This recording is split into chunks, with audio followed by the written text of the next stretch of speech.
ఎవరితో మాట్లాడితే కార్యం జరుగుతుందో వారి ద్వారా మాట్లాడాడు. ఖచ్చితంగా కార్యం ప్రారంభం ఎలాగుందో ముగింపు వరకు కూడా అదే ఘనంగా జరుగునుగా కేస్తున్నాము.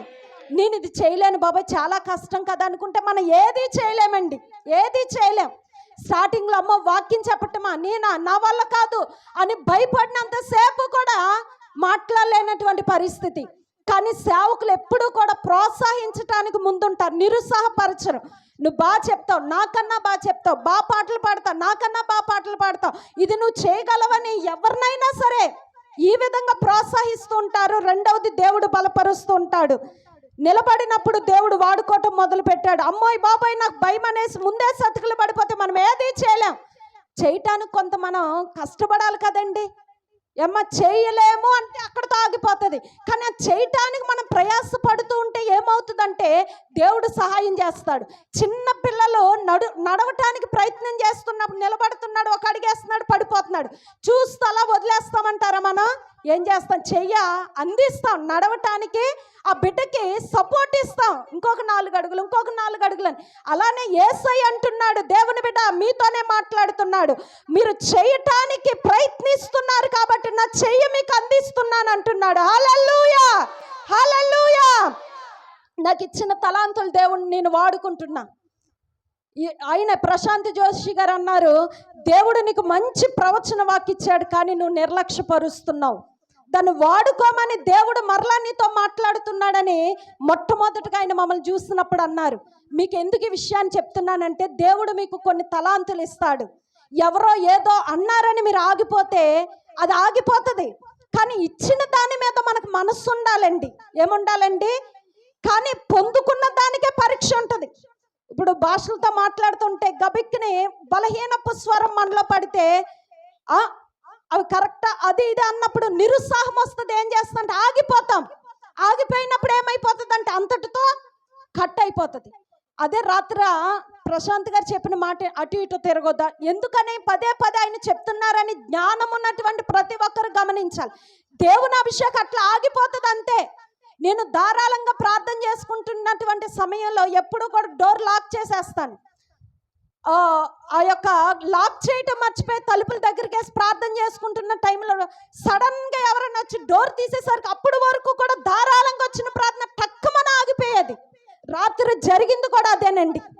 ఒక మాట చెప్పారంటే దానికి మన విధేయత చూపించాలి అంతే. ఆ మాటకి మన విరోధంగా నడిస్తే అక్కడ దేవుని కార్యం జరగదు. మనం అనుకుంటాం ఒక సేవకుడికే మాట్లాడేది, ఒక మనిషే కదా మాట్లాడేదని నిర్లక్ష్యం చేస్తాం. సేవకుడే కనబడేది కానీ ఆయనలో ఉన్నది ఎవరంటే దేవుడు, బలమైన దేవుడు. ఆయన ఏం కోరుకుంటున్నాడు? ఒక క్రమాన్ని కోరుకుంటున్నాడు, ఒక పద్ధతిని కోరుకుంటున్నాడు. ప్రతి వారం కూడా అమ్మా చక్కగా కూర్చోండి, మంచిగా కూర్చోండి, క్రమంగా ఉండండి అంటే అది సేవకుల ఆవేదన అనుకోవద్దండి. సేవకుడిలో ఉన్న దేవుని యొక్క ఆవేదన. ఇశ్రాయేలు ప్రజలు ప్రియమైనటువంటి దేవుని బిడ్డ వారు వరుస క్రమాన్ని చూసినప్పుడు సంఖ్యాకాండంలో వ్రాయబడింది. వారు పంక్తులుగా ఒక వరుస, లేవి గోత్రం ఒకవైపు, యూదా గోత్రం ఒకవైపు, షిమ్యోను గోత్రం ఒకవైపు, వరుసలుగా వారు నిలుచున్నప్పుడు అంటే వారిని చూడగానే బిలాము మీదకి దేవుని బలమైన ఆత్మ వచ్చేసిందంటే అండి. హల్లెలూయా. దేవుని ఆత్మ దిగి రావాలంటే క్రమం ఉండాలండి. ఏముండాలండి? నా ఇష్టం వచ్చినట్టు కూర్చుంటానండి. అందరూ ఇటు తిరుగున్నారు కదా, నేను అటు తిరిగి కూర్చుంటాను, నేను ఇట్లా తిరుగుతాను, నేను ఇలా కాళ్ళు చాపుకుంటానంటే దేవుని ఆత్మ కార్యం జరగదు. దేవుని ఆత్మ కార్యం జరగాలంటే డిసిప్లిన్ ఉండాలి, ఒక క్రమం ఉండాలి, ఒక మర్యాద ఉండాలి, ఒక పద్ధతి ఉండాలి. సీఎం ఎదుటికి వెళ్ళినప్పుడు మన ఇష్టం వచ్చినట్టు నేను కూర్చుంటానంటే నిన్ను తీసుకెళ్ళి దూరంగా గెట్టేసేస్తారు. అక్కడ కూర్చోనేవారు నిన్ను. పద్ధతి లేనివాడు ఇక్కడ ఉండటానికి వీల్లేదు, క్రమం లేనివాడు ఇక్కడ ఉండటానికి వీల్లేదు, మంచి డ్రెస్సింగ్ లేని వారు ఇక్కడ ఉండటానికి వీల్లేదని ప్రతీది కూడా ప్రియమైన దేవుని బిడ్డ.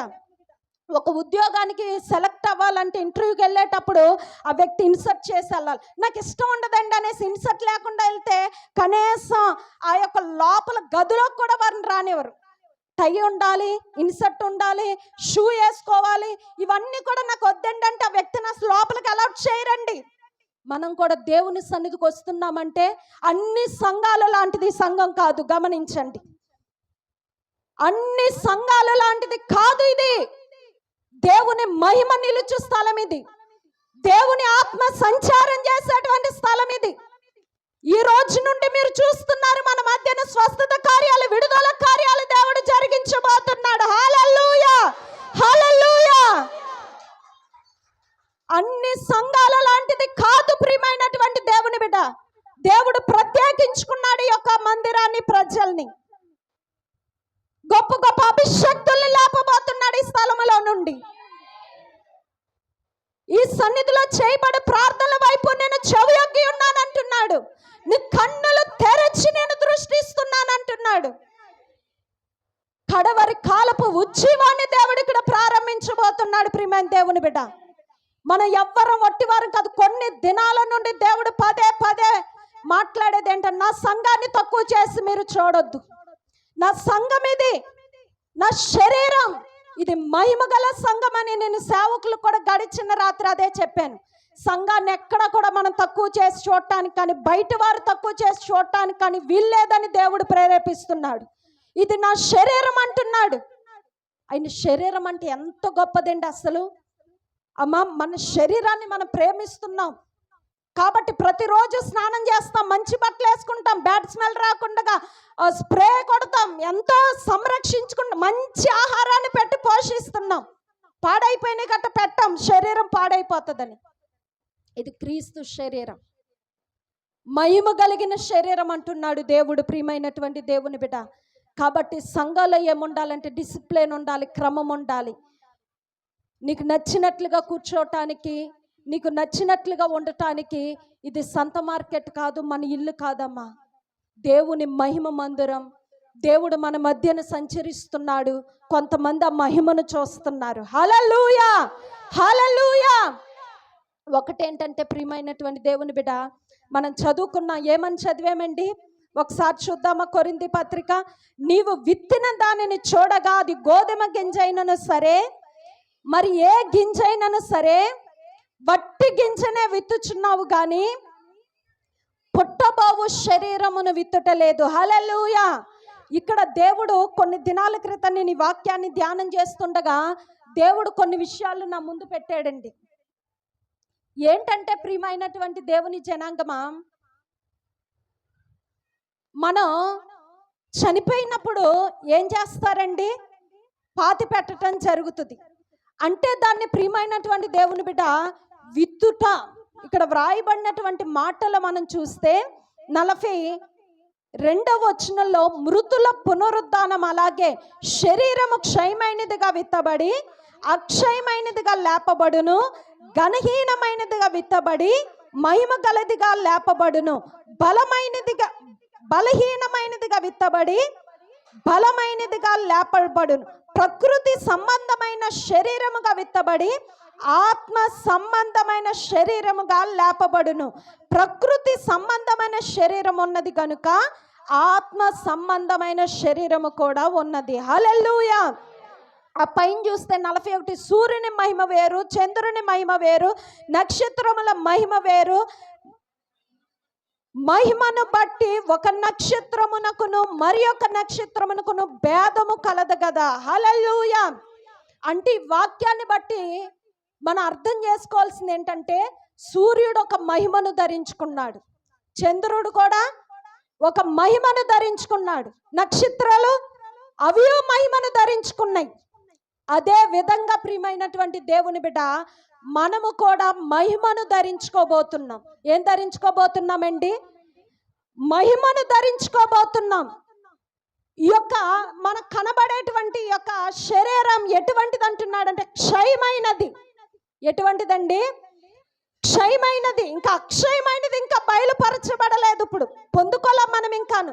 క్షయమైనటువంటిది. క్షయమైనది అంటే దేన్ని అంటారండి? ఇది ఎప్పటికైనా పాడైపోతుంది, వాడిపోతుంది. అదే నిత్యము నిలిచేదైతే క్షయమైంది అనం. వాడిపోయేదాన్నే క్షయమైంది అంటాం. గులాబీ పువ్వు కోస్తాం, ఉదయానికి వస్తే సాయంత్రానికి ఏమైపోతుందమ్మా? వాడిపోతుంది, క్షయమైపోతుంది. అట్లానే మనం కూడా ఏం చేయబడతాం? పుట్టాము, ఏదో ఒక దినాన్న చచ్చిపోతాం. ఇప్పుడు అట్ట ప్రియమైనటువంటి దేవుని జనం ఇక్కడ వ్రాయబడింది, క్షయమైనదిగా విత్తబడి అక్షయమైనదిగా లేపబడుతుంది. చనిపోయినప్పుడు మనం ఏం చేస్తున్నాం? క్షయమైనదిగా వారిని పాతి పెడుతున్నాం. కానీ వారు ఏం చేయబడతారండి? అక్షయమైనటువంటి వారిగా లేపబడతారు. ఘనహీనమైనదిగా విత్తబడి మహిమ గలదిగా లేపబడుతుంది. బలహీనమైనదిగా విత్తబడి బలమైనదిగా అంటే మనం అక్షయమైన వారిగా లేపబడబోతున్నాం, ఘనమైన వారిగా లేపబడబోతున్నాం, మహిమ గలవారముగా దేవుని ఎదుట నిలవబడబోతున్నాం. హల్లెలూయా. పౌలు గారి వాక్యాన్ని సంఘానికి చెప్పినప్పుడు అది ఎలాగండి? చనిపోయిన తర్వాత ఎలా బ్రతుకుతారు? వారు కుళ్ళిపోతారు, పురుగులు పట్టేస్తారు, ఎముకలు తప్ప అక్కడ ఏమీ కూడా మిగలవు కదంటే, ఒకటి మనం కూడా అక్కడ పౌలు గారు తన సంఘంతో చెప్పింది ఏంటంటే, నువ్వు గోధుమ గింజైనా మరి ఏ గింజైనా విత్తినప్పుడు వట్టి గింజనే విత్తుతున్నావు, కానీ పుట్టబోయే రూపాన్ని దానికి ఇవ్వట్లా. కానీ వినాలి నాన్న, నా వైపు చూడాలి. కానీ మన గింజను విత్తినప్పుడు పుట్టబోయే శరీరాన్ని దానికి ఎవరు ఇస్తున్నారండి? దేవుడే ఇస్తున్నాడు. హల్లెలూయా, హల్లెలూయా. ఇప్పుడు చూస్తే ప్రియమైన దేవుని బిడ్డ, ఒక తండ్రికి 3 కుమారులు ఉన్నారంటండి. తండ్రికి మంచి రాజ్యం ఉందంట. తండ్రికి ఆరోగ్యం బాగుండట్లేదు, ఎప్పుడు చచ్చిపోతాడో తెలీదు. అనుకుంటున్నాడు, ఈ రాజ్యం ప్రజల్ని బాగుగా పరిపాలించడం కోసం నా కుమారులు ఎవరు జ్ఞానవంతులో, ఎవరు సత్యవంతులో, ఎవరు న్యాయవంతులో వారిని నిలవబెట్టాలని తండ్రి ఆలోచిస్తున్నాడు. ఎవరికి అప్పచెప్పాలి? 3 కుమారులు పిలిచాడట, 3కి 3 విత్తనాలు ఇచ్చాడట. నాన్న, ఒక 6 నెలల తర్వాత నేను చూస్తాను, నా దగ్గరికి ఈ యొక్క విత్తనాన్ని మొక్కగా చేసి తీసుకురండి అంటే, సరే అని విత్తనాన్ని తీసుకుని వెళ్ళిపోయారు 3 కుమారులు కూడాను. ఆ యొక్క విత్తనాన్ని మట్టిలో ఒక కుండీలో వేసి పాతారు, నీళ్లు పోస్తున్నారు. 3 దినాలు చూశారు, 7 దినాలు చూశారు, అక్కడ మొక్కే రాల. 10 దినాలు చూశారు, ఏం లేదు. అయ్యో, నా తండ్రి బాధపడతాడు కదా, ఏమీ లేకుండా ఒట్టుకొంటేనే పట్టుకెళ్తేనే ఏదో ఒక మొక్క తీసుకొచ్చేసి పెద్ద దాంట్లో పాతి పెట్టేసి, ప్రియమైనటువంటి దేవుని జనాంగమా, తండ్రి దగ్గరికి వెళ్ళిపోయారట. 6 నెలలు అయిన తర్వాత తండ్రి పిలుస్తున్నాడు, నాన్న మీకు ఇచ్చాను కదా విత్తనాలు, మొక్కలు తీసుకొచ్చి చూపించిందంటే పెద్ద కుమారుడు చక్కటి మొక్క తీసుకొచ్చి ఇచ్చాడట. చిన్న కుమారుడు కూడా, నాన్నగారు మీరు ఇచ్చిన విత్తనంతో ఇదిగో ఈ మొక్క మొలిసిందనేసి ఆ మొక్కను చూపించాడంట. మరి సరే నాన్న, చక్కగా పెంచారు, ప్రక్కన పెట్టండి. 3వ కుమారుని పిలిచాడట. నాన్న, ఏది నీ మొక్క ఏదంటే అతడట తలదించుకుని, నాన్నగారు మీరు నాకు విత్తనం ఇచ్చారు కానీ మొక్క రాలేదు. వాళ్ళిద్దరికి వచ్చే కానీ నాకు మొక్క రాలేదు నాన్నగారు. నిజంగా నేను మాత్రం మీ చేత మెప్పు మాత్రం పొందుకొని, ఎందుకంటే మరి చాలా శ్రద్ధ చేశాను, నీళ్ళు పోసాం, మొక్క రాలేదు అనేసి తండ్రి దగ్గర పాప నీరసంగా వాళ్ళ మొక్కలు చూస్తే చక్క ఎదిగిపోయినాయి, పువ్వులు పూసేసినాయి, కాయలు కాసే స్థితికి వచ్చేసినాయి. కానీ ఇందు మాత్రం మొక్కే లేదు అందులో. తన తండ్రి ఎదురుగా పెడితే తండ్రి అంటున్నాడట, నేను మీకు ఇచ్చినటువంటి విత్తనాలు ఎలాంటివంటే ఉడకబెట్టి ఇచ్చినటువంటి విత్తనాలు. అవి మొక్కలు రావు. మొక్కలు వస్తాయి అంటారు, ఉడకబెట్టిన విత్తనాలు మొక్కలు రావు.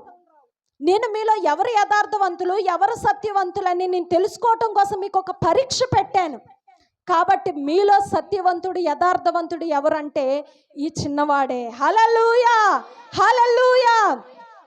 కాబట్టి అతడు ఉన్నది ఉన్నట్టుగా నా ఎదుట ఒప్పుకున్నాడు.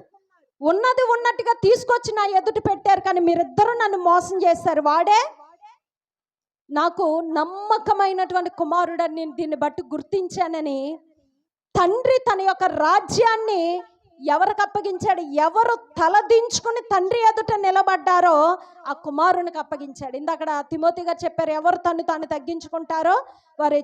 ఇద్దరు అనుకున్నారు, మా తండ్రి మమ్మల్ని చూసి శబాష్ అంటాడు, మెచ్చుకుంటాడు అనుకున్నారు, కానీ కొట్టివేయబడ్డారు. దీనిని బట్టి మనం ఆలోచించాల్సింది ఏంటి అంటే, ఉడకబెట్టినటువంటి గింజలు మొక్క రావు. ఇప్పుడు మనం ఒక విత్తనాన్ని విత్తుతున్నాం, అది మొక్క రావాలంటే అందులో ఏముండాలండి? జీవం ఉండాలి. విత్తనంలో ఏముండాలండి? జీవం ఉండాలి. ప్రియమైనటువంటి దేవుని బిడ్డ, ఉడకబెట్టిన దాంట్లో జీవం అనేది ఉండదు, చచ్చిపోద్ది. ఆ జీవం అనేది ఉండదు. ఈ రోజు నాడు సంఘంలో కూడా చూస్తే అందరూ విత్తనాలుగానే కనబడుతున్నారు, కానీ ఎంతమందిలో జీవం ఉందో, ఎంతమందిలో జీవం లేదో అది ఎవరికి తెలుసండి? దేవునికే తెలుసు. ఒక సేవకుడు కూడా తెలియదు.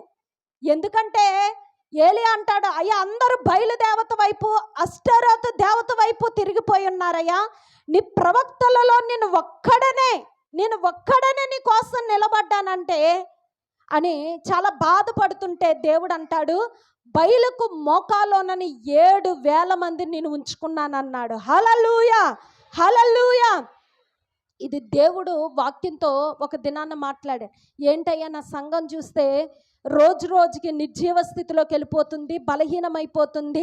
శుక్రవారాలు చూస్తే ఎవరు రావట్లేదు, ఏంటి నీ కోసం నిలబడేవారు ఒక్కరు కూడా లేరని ఆవేదన పడి ఏడుస్తుంటే, ప్రార్థన చేసిన తర్వాత బైబిల్ నా వరుస క్రమాన్ని చదువుతుంటే దానిలో నుండి దేవుడు రోమాపత్రికలో నుండి మాట్లాడాడు. ఏమని?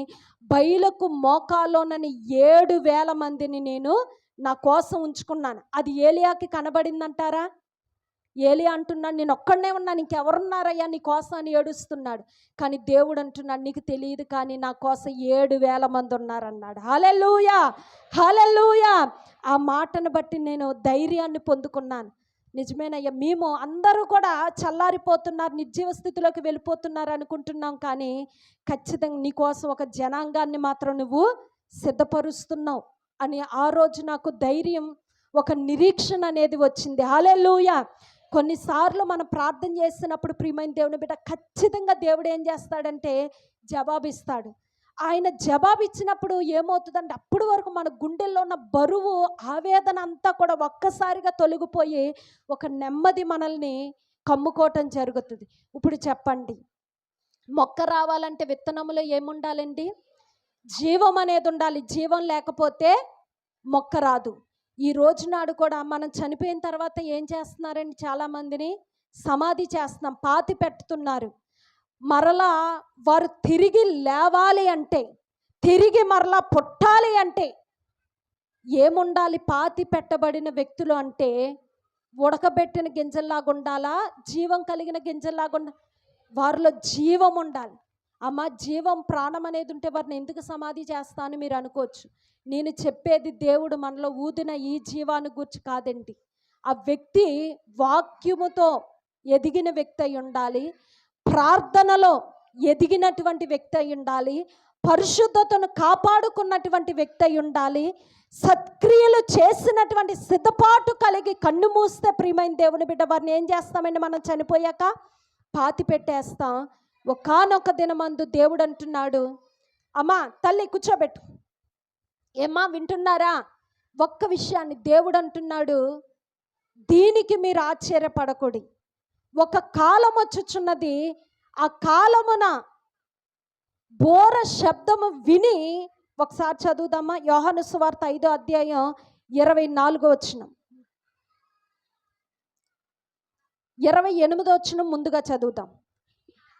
దీనికి ఆశ్చర్యపడకుడి, ఒక కాలము వచ్చుచున్నది, ఆ కాలమున సమాధులలో ఉన్నవారు ఆయన శబ్దము విని మేలు చేసిన వారు జీవ పునరుద్ధానమునకును, కీడు చేసిన వారు తీర్పు పునరుద్ధానమునకును బయటికి వచ్చేదారు. హల్లెలూయా. వింటున్నారండి? ఒక కాలం వస్తుందంట. ఆ కాలమున ప్రియమైనటువంటి దేవుని జనాంగమా, ఇక్కడ వ్రాయబడినటువంటి మాట, ఆయన శబ్దము విని సమాధుల్లో ఉన్నవారందరూ కూడా బయటికి వస్తారట. మేలు చేసిన వారు జీవ పునరుద్ధానముకును, కీడు చేసినటువంటి వారు తీర్పు పునరుద్ధానానికి వెళ్ళటానికి. హల్లెలూయా, హల్లెలూయా. అంటే మృతులకి ఏముంది అంటే పునరుద్ధానం ఉంది. ఏముందండి? ఎలాగంటే ఇప్పుడు యేసుక్రీస్తు ప్రభువారు, మనం ఒకసారి రోమపత్రిక 1వ అధ్యాయంలో చూస్తే, రోమపత్రిక 1వ అధ్యాయం మొదటి అధ్యాయం 2వ వచనం 10వ లైన్ నుండి నేను చదువుతాను. యేసుక్రీస్తు దావీదు సంతానముగా మృతుల్లో నుండి పునరుద్ధానుడైనందున పరిశుద్ధ ఆత్మను బట్టి దేవుని కుమారుడుగా ప్రభావముతో నిరూపింపబడిన. హల్లెలూయా. టైం లేదు కాబట్టి నేను కొంచెం త్వరగా ముందుకు వెళ్తున్నా. ఇక్కడ చూస్తే దేవుడు ఎవరి సంతానంలో పుట్టాడండి? దావీదు సంతానంలో పుట్టాడు. రెండో మాట చూస్తే ఆయన పునరుద్ధానుడైనందున, ఏమైనందునండి? ఆయన పునరుద్ధానుడైన పరిశుద్ధ ఆత్మను బట్టి దేవుని కుమారుడుగా ప్రభావముతో నిరూపింపబడ్డాడంటండి. హల్లెలూయా. పునరుద్ధానం చెందకపోతే ఆయన చనిపోయి 3వ దినాన్న లేచి ఉండకపోతే దేవుని కుమారుడిగా నిరూపింపబడేవాడు కానే కాదండి. ఇప్పుడు కూడా ప్రియమైనటువంటి దేవుని బిడ్డ, మనము కూడా ఈ లోకంలో పుట్టాం, మరలా మనం కూడా పునరుద్ధానం చెందబోతున్నాం, దేవునితో కూర్చుండబడబోతున్నాం. దేవుని యొక్క ధవలమైన మహాసింహాసనమును మన కన్నులారా చూడబోతున్నాం. హల్లెలూయా. ఈ మొదటి పునరుద్ధానంలో ఎవరు లెగుస్తారు అంటే ఏమ్మా, ప్రకటన గ్రంథం 20వ అధ్యాయం 6వ వచనం ఒకసారి త్వరగా చదువుకుందాం. ఈ మొదటి పునరుద్ధానమునందు పాలు కలిగినటువంటి వారు ధన్యులను పరిశుద్ధులనయుందురు. అట్టి వారి మీద అమ్మా రెండవ మరణమునకు అధికారము లేదు. హల్లెలూయా. ఇక్కడ వ్రాయబడింది, మొదటి పునరుద్ధానములో పాలు పొందువారు ధన్యులు. వారి మీద దేనికి అధికారం లేదంటండి? రెండవ మరణమునకు అధికారం లేదు. ఎందుకంటే వారు దేవునికిని క్రీస్తుకిని యాజకులైండి క్రీస్తుతో కూడా 1000 సంవత్సరాలు బ్రతుకుతారు. హల్లెలూయా, హల్లెలూయా. ఆ పునరుద్ధానములో పాలు పొందేది ఎవరంటే పరిశుద్ధులు. ఎవరండి? పరిశుద్ధులు మాత్రమే. కాబట్టి ఇక్కడ చూస్తే ప్రియమైనటువంటి దేవుని జనాంగం, ఒక్క మాట గమనించండి, నేను ముగించేస్తున్నాను, సమయం అయ్యింది. మనం విత్తబడతాం అంటే పాతి పెట్టబడతాం. మరలా మృతుల పునరుద్ధానములో మనం లేవాలి. దేవునితో మరలా మనం ఆయన రాజ్యంలోనికి వెళ్ళాలి. ఆ మధ్యాకాశంలోకి వెళ్ళి ఆ ప్రభువుని కలుసుకోవాలి అంటే మనం ఏం చేయాలంటండి? అదే యోహాను సువార్త 5వ అధ్యాయం 24వ వచనాన్ని చదివితే ప్రియమైనటువంటి దేవుని జనాంగమా, చక్కటి మాట వ్రాయబడి ఉంది. నా మాట విని నన్ను పంపిన వాని అందు విశ్వాసం ఉంచువాడు నిత్య జీవము గలవారు. హల్లెలూయా. ఎవరు నిత్య జీవం గలవారంటండి? నా మాట విని. ఎవరి మాట వినాలంటండి? మరి చాలా సంఘాల్లోనేమో అసలు దేవుని మాటే లేదు. లోకముల వార్తలే సంఘాల్లో వినబడుతున్నాయి, కథలు లేకపోతే లోకపు వార్తలు. ఆ మాటలు వినే సంఘంలో ఉంటే పెండ్లి కుమార్తె ప్రియమైనటువంటి దేవుని బిడ్డ రూపాంతరపు అనుభవంలోనికి వెళ్ళలేదు. ఇక్కడ దేవుడు అంటున్నాడు, నా మాట విని నన్ను పంపిన వాని అందు విశ్వాసం ఉంచువాడే నిత్య జీవము కలిగినటువంటి వాడు. మరి మనుషులు ఎలా ఉంటున్నారండి? లోకములో ఉన్న వార్తలన్నిటికీ చెవియొగ్గుతున్నారు, కానీ దేవుని వాక్యం అంటే బోరు, చాలా విసుగుదల. కానీ దేవుడు అంటున్నాడు, నువ్వు మృతుల పునరుద్ధానంలో పాలు పొంద మధ్యాకాశం మీదకి వెళ్ళాలంటే, రాత్రి సేవకులు చెప్పారు, మన కింద వారమా పైవారమా? పైవారు. ఆయన సంఘాన్ని ప్రియమైనటువంటి దేవుని బిడ్డ మధ్యాకాశం మీదకి మహిమ మేఘం మీద కొనిపోవటానికి రానయ్యున్నాడు. హల్లెలూయా, హల్లెలూయా. అలా ఎలా కొనిపోతాడండి అంటే, ఇద్దరు కలిసి వెళ్ళారు, ఏలియా ఎలీషాలు. దేవుడు అగ్ని రథాల మీద వచ్చి ఏం చేశాడండి? ఏలియా ఎలీషాలనంట వేరు చేసి ఏలియాని కొనిపోయాడంటండి. హల్లెలూయా. అలాగే సంఘాన్ని కూడా దేవుడు కొనిపోబోతున్నాడు. ఇక్కడ మనం ఆలోచిస్తే ప్రియమైనటువంటి దేవుని జనాంగమా, వీరు దేవుని మాట విని ఆయన పంపిన వాని అందు విశ్వాసం ఉంచువాడు ఎవరంటండి? నిత్య జీవము కలిగినటువంటి వారు. వారు ఏమవుతారంటండి? వారు తీర్పులోనికి రాక మరణములో నుండి జీవములోనికి దాటి ఉన్నారని మీతో నిశ్చయముగా చెప్పుచున్నాను. హల్లెలూయా. మన ప్రయాస అంతా ఏంటంటే ఆ మరణములోనికి నేను వెళ్ళకూడదు. అంటే భౌతికంగా ఈ లోకంలో మనకి మరణం ఉంటుంది, కానీ రెండో మరణం అనేది కూడా ఉంది. కానీ ఆ రెండో మరణంలోనికి వెళ్ళకూడదు, అది నిత్య నరకాగ్ని. ఏమండి? వాడట ఎవరండి? మరణంలో నుండి జీవములోనికి దాటిన వారు ఎవరండి? వింటున్నారా?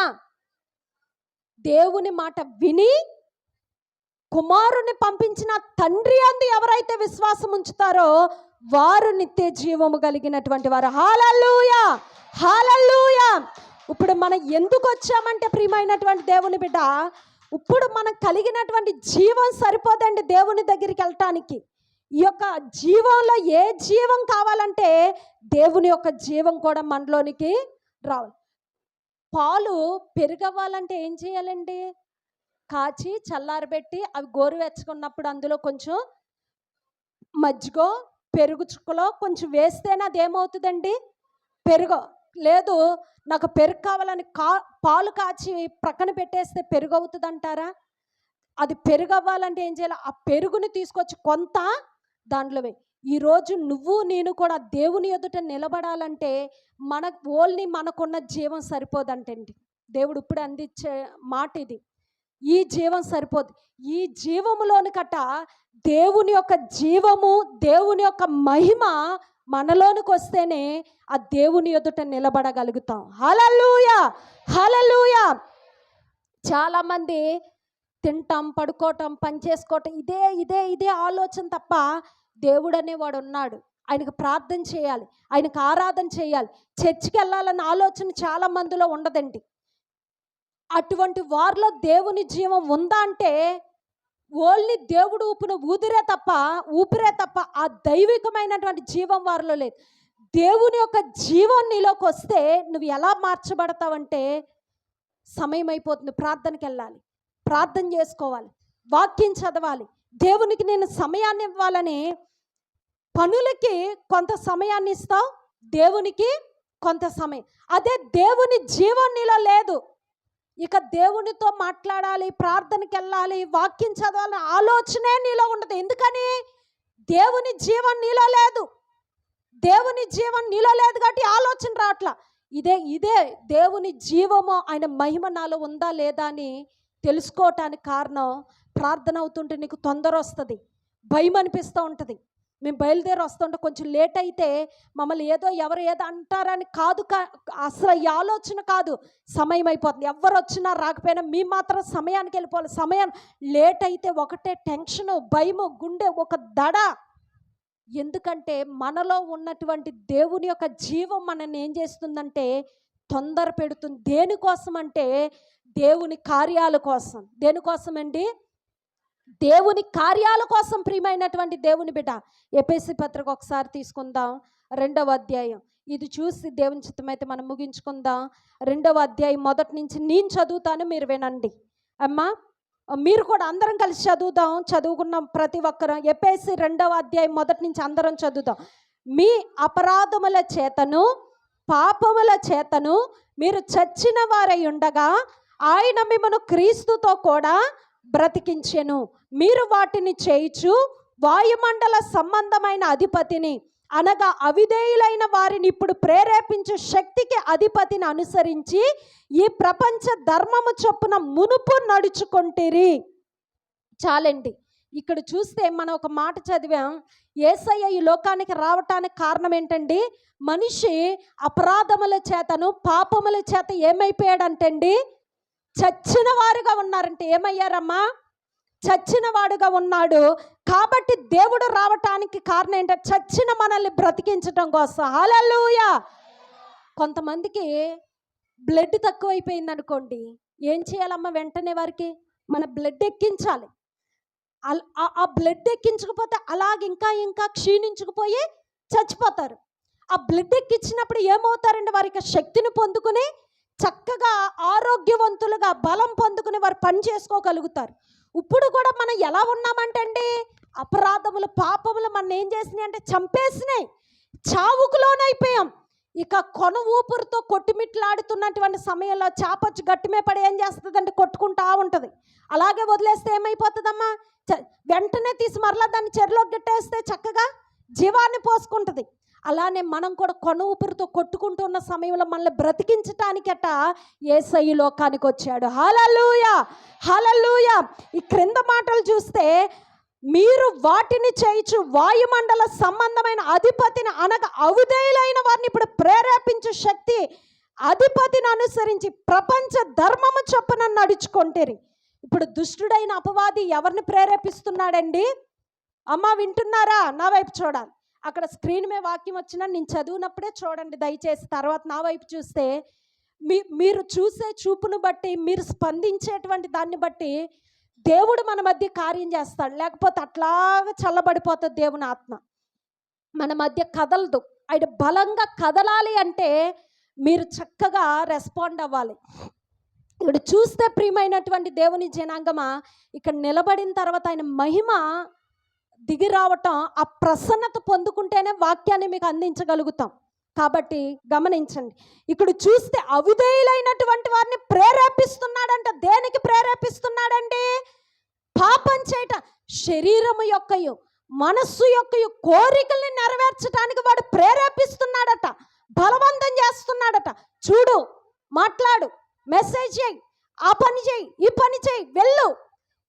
ఇవి చేసేవాడు ఎవరు అంటే అవిధేయులైనటువంటి వారిని ప్రేరేపించే శక్తికి అధిపతి వాడు ఎక్కడున్నాడంటే చెప్పాలి, వాయుమండల సంబంధి అయిన త్రోసివేయబడ్డాడు వాడు వాయుమండలంలోనికి. అవిధేయుల్ని ప్రేరేపిస్తున్నాడట. ఇందాక మనం చదివింది ఏంటంటే యేసు యొక్క జీవం మనల్ని దేనికి ప్రేరేపిస్తుందండి?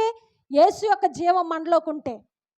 అమ్మ మర్చిపోయారు అప్పుడే, నువ్వు ప్రార్థన చేయి, వాక్యం చదువు, పరిచర్య చేయి, సత్క్రియలు చేయి, మేలు చేయి. ఇలా ప్రేరేపించేది ఏంటి? యేసు యొక్క జీవం. అలాగే వాయుమండల సంబంధి అయినటువంటి అపవాది యొక్క ఆత్మ ఏం చేస్తుందంటండి? పాడు పనులు చేయటానికి ప్రేరేపిస్తూ ఉంటుందంట. ఇది పరిశుద్ధులు ముట్టదు, తాకదు. ఎవరిని ప్రేరేపిస్తుందంటే ఇక్కడ స్పష్టంగా దేవుని వాక్యం సెలవిస్తుంది, అవిధేయులైనటువంటి వారిని ప్రేరేపించే శక్తికి అధిపతిని అనుసరించి ఈ ప్రపంచ ధర్మము చొప్పున మీరు నడుస్తూ ఉన్నారు అని ఒక మాట ఇక్కడ వ్రాయబడినటువంటి మాట చూస్తే 3వ వచనం, వారితో కలిసి, ఏమ్మా 3వ వచనాన్ని చూస్తున్నారా?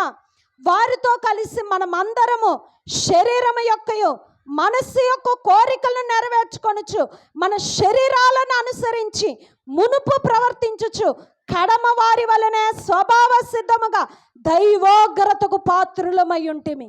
ఇప్పుడు అమ్మ ఈ మాటలు శ్రద్ధ, మీకు యాకోబు కథో అబ్రహాం కథో చెప్పేస్తే మీరు అంత చెవియొగ్గి వినక్కర్లే, ఈజీగా అర్థమైపోతాయి. కానీ ఈ యొక్క న్యూ టెస్టిమెంట్లోకి వచ్చేసరికి క్రొత్త నిబంధన బాగా మనసు పెట్టి వింటేనే కానీ మనకు అర్థం కాదు. ఇక్కడ అంటున్నాడు, ఈ శరీరం యొక్క మనస్సు యొక్క కోరికలు అనుసరించి ప్రపంచ ధర్మం చొప్పున నడిస్తేనట మనం ఏం కడమ వారి వలె చచ్చిపోతామంటండి, చావుకు లోనైపోతామంట. పూర్వపు ఇశ్రాయేల్ ప్రజలు ఏమైపోయారంటండి?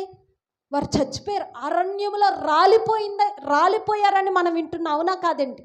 కాబట్టి దేవుడు ఈ యొక్క కడవరి దినాలలో దేవుడు మనతో మాట్లాడేటువంటి మాట ఏంటి అంటే, ప్రియమైనటువంటి దేవుని జనాంగమా, ఇప్పుడు అపవాది ఆత్మ దేనికి ప్రేరేపిస్తుంది? వ్యక్తిని పాపం చేయటానికి, శరీర కోరికలు నెరవేర్చుకోవటానికి ప్రేరేపిస్తుంది. తుదకు అది మనకి ఏం తీసుకొస్తుందంటారు? మరణాన్ని తీసుకొస్తుంది. మరి దేవుడు దేనికి ప్రేరేపిస్తున్నాడు? అందరు తీసుకుని ఈ వాక్యాన్ని చదివి మనం ముందుకు వెళ్దాం. రోమాపత్రిక 2వ అధ్యాయం 4వ వచనం నేను చదువుతాను, మీరు కూడా నాతో పాటు చదవండి. రోమా 2వ అధ్యాయం 4వ వచనం, దేవుని అనుగ్రహము మారు మనస్సు పొందుటకు నిన్ను ప్రేరేపించుచున్నదని ఎరుగక ఆయన అనుగ్రహ ఐశ్వర్యమును సహనమును దీర్ఘశాంతమును తృణీకరించుదువా? నీ కాఠిన్యమును మార్పు పొందని నీ హృదయమును అనుసరించి ఉగ్రత దినమందు అనగా దేవుని న్యాయమైన తీర్పులు బయలుపరచుబడు దినమందు నీకు నీవే ఉగ్రతను సమకూర్చుకొనుచున్న. 6వ వచనం, ఆయన ప్రతి వానికి వాని క్రియలు చొప్పున ప్రతిఫలం ఇచ్చును, సత్క్రియలను ఓపికగా చేయువానికి మహిమను ఘనతను అక్షయతను వెదుకు వారికి నిత్య జీవం ఇచ్చును. మరలా చదువుదాం, మహిమను ఘనతను అక్షయతను వెతుకువానికి నిత్య జీవం ఇచ్చును. మనం ఏం వెతకాలండి? మహిమ, ఘనత, అక్షయత. ఇవన్నీ ఎక్కడున్నాయి? లోకములో ఉన్నాయి అంటారా?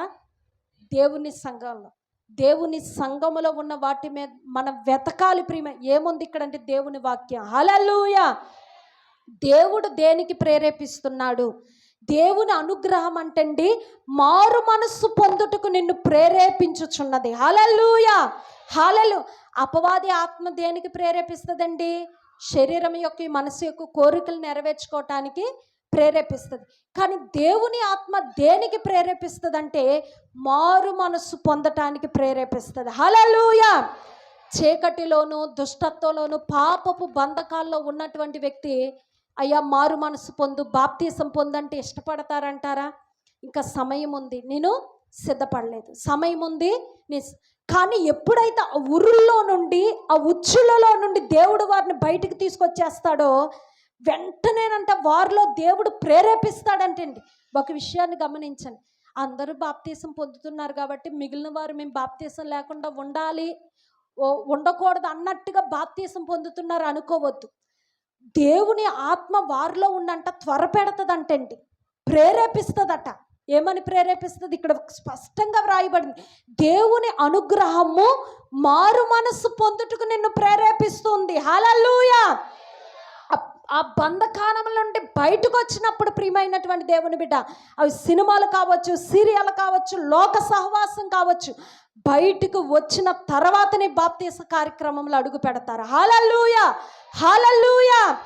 ఒక్క విషయాన్ని గమనిస్తే ప్రియమైనటువంటి దేవుని జనాంగమా, మనం ముందుగా చూసాము, మనం క్షయమైనటువంటి వారుగా విత్తబడి అక్షయమైన వారుగా లేపబడతాం, ఘనహీనమైనదిగా విత్తబడి ఘనమైనదిగా లేపబడుతుంది, బలహీనమైనదిగా విత్తబడి బలమైనదిగా లేపబడుతుంది.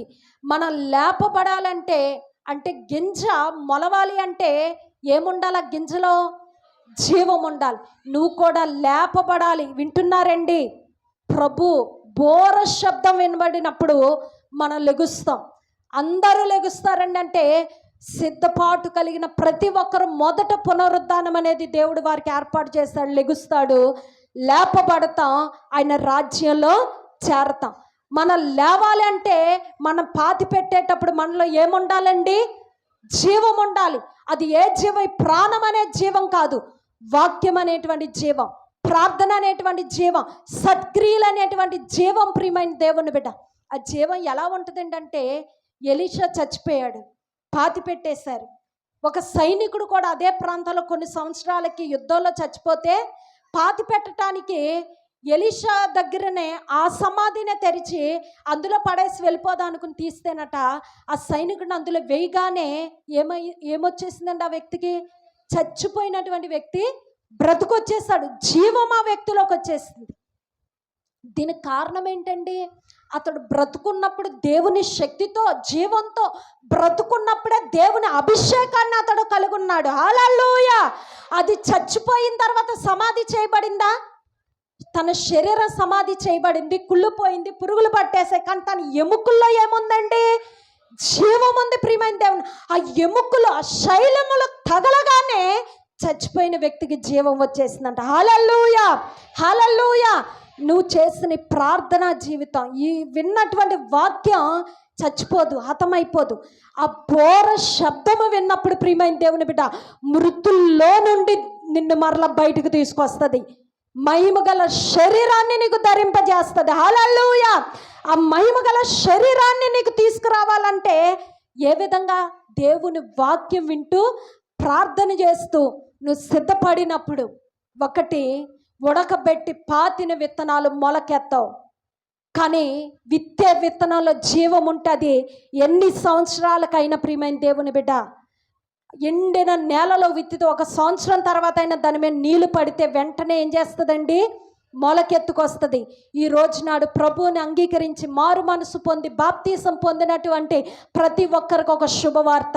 అందరి వలె నువ్వు మరుగైపోవు దేవుని బిడ్డ.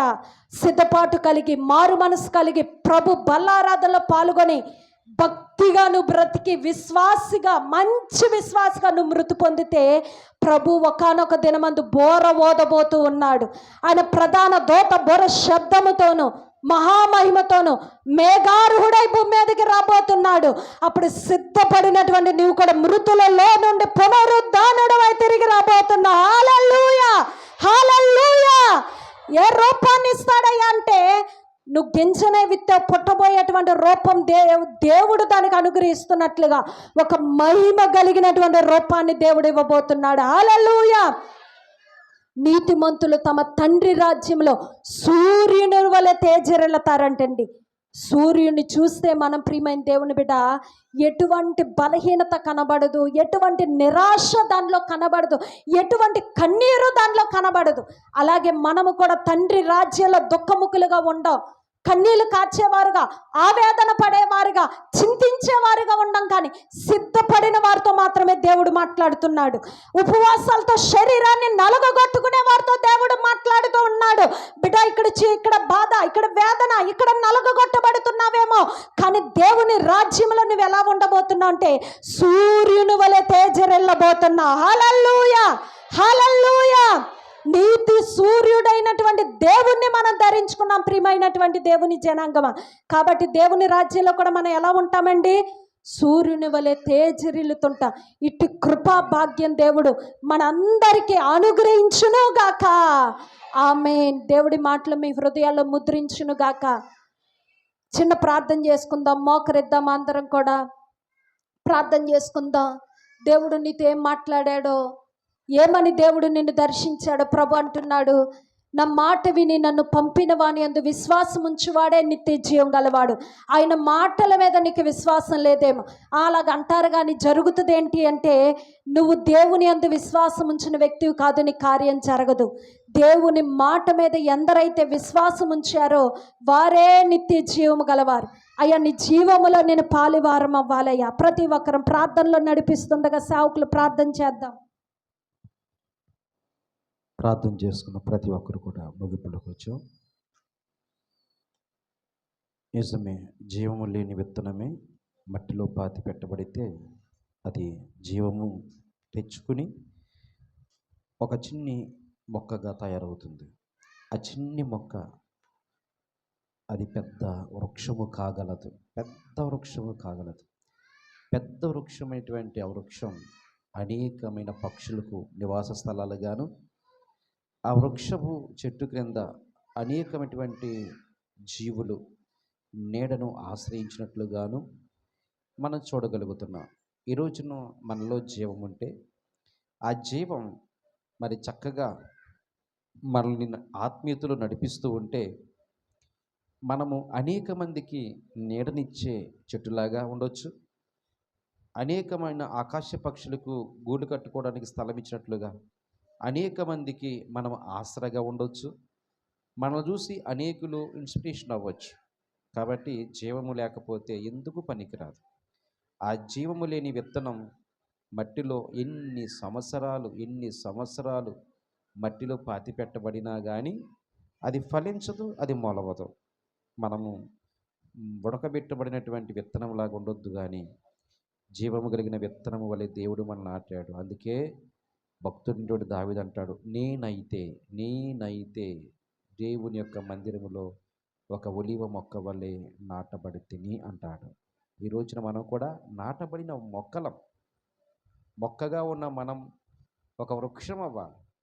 అప్పుడే దేవునికి ఆనందం. కనుక ప్రతి ఒక్కరు కూడా మరి ప్రార్థనాపూర్వకంగా ముందుకు సాగండి, ప్రార్థన చేసుకోండి. ఉపవాస ప్రార్థనలో మనం చివరి దినంలో ఉన్నాం. మరి బాప్తిస్మము కొరకు సిద్ధపడేవారు కూడా చాలా జాగ్రత్తగా ప్రార్థన చేసుకోండి. బాప్తిస్మం తీసుకోవడానికి సిద్ధంగా ఉన్నవారు, ప్రభువా, గతంలో నువ్వేదైనా పాపంలో ఉన్నావో, లేకపోతే అపరాధంలో ఉన్నావో, దేవునికి నచ్చనిది ఏదైనా చేస్తే కనుక ఇంకెన్నడూ కూడా దాని వైపు నువ్వు వెళ్ళకూడదు. మరలా దాని వైపు నువ్వు ఆకర్షించబడకూడదు. ఇంకెన్నడూ కూడా నువ్వు ఒక చక్కటి తీర్మానంతో ముందుకు సాగాలి. ఒకవేళ ప్రేరేపణ కలిగిన వారు, బాప్తిసం తీసుకుంటానని నాకు పేరు చెప్పిన వాళ్ళు కాకుండా ఇంకెవరైనా ప్రేరేపణ కలిగి, ఇక నేను సమయం లేదు, నేను